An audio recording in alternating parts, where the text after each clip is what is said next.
A1 గా ఉన్నటువంటి జనార్దన్ మాటలు విన్నాం. జోగి రమేష్ వర్షన్ చాలా డిఫరెంట్ గా ఉంది. చంద్రబాబు చేతిలో ఉన్నటువంటి సిట్ వేశారంటున్నారు ఆయన. నకిలీ మద్యం కేసుని సిబిఐకి అప్పగించాలని కోరుతున్నారు జోగి రమేష్. ఎవరో ఒకరిని కేసులో ఇరికించాలని కుట్ర చేస్తున్నారు.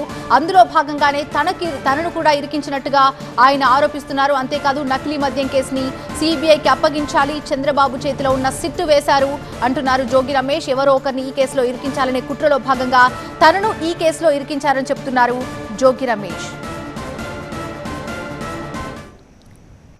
సిట్ వేసావు అంటే చంద్రబాబు నాయుడు గుప్పెట్లో ఉన్న ఒక సిట్టు. సిట్ అంటే ఏంటి? సిట్ అంటే సిట్టు, స్టాండ్ అంటే స్టాండు, పడుకోమంటే పడుకుంటాం, కూర్చోమంటే కూర్చోడం.